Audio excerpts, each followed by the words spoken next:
Kasunod ng pagpapatawag ng special session ng Malacanang, inaambagan naman kung tuluyan ng magkakaroon ng palit liderato sa Senado at kung may formal nang maihahalal na Senate President. Yan ang umarangkadang balita ni Angela Babad. Kasado na ang special session ng Senado sa Miyerkules. Ito ay sa gitna ng patuloy na tensyon sa pagitan ng Gatchalian at Cayetano Bloc. Pakay sa special session ng pagtalakay sa mga priority legislative bills, naturalization ng ilang mga atleta, at pagbuo ng commission on appointments para sa mga nakabimbing promosyon ng ilang general. Pero ayon kay Senator Erwin Tulfo, bago ang mga ito, mas makabubuti kung makapaghalal na ng Senate President ang Senado.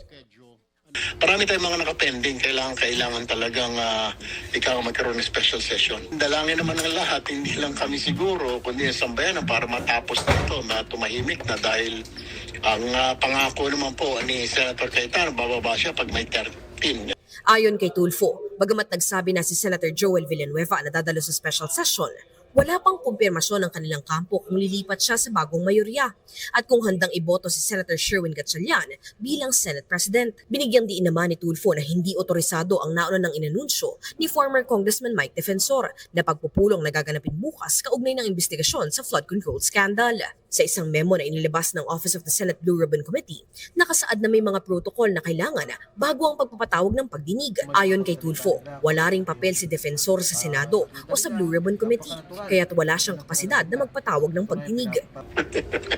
Ngayon ko lang po narinig yan. Ewan ko sa mga sinaunang panahon, mayroon po mga Blue Ribbon hearings sa labas sa Senado. So, lumalabas po, parang kaya rin po ito dati na sila lang po. Number one, wala pong ika nga darating na committee secretariat po doon para mag-record ng meeting. Pangalawa po, hindi na po chairman ng Blue Ribbon si Senador Pia. Gayon din po si Senador Marcoleta, hindi na rin po sila mga member ng Blue Ribbon. So, ano pa kung otoridad nila para mag-conduct ng Blue Ribbon? So, yun po yung pangatlo, sa labas niyo po gagawin.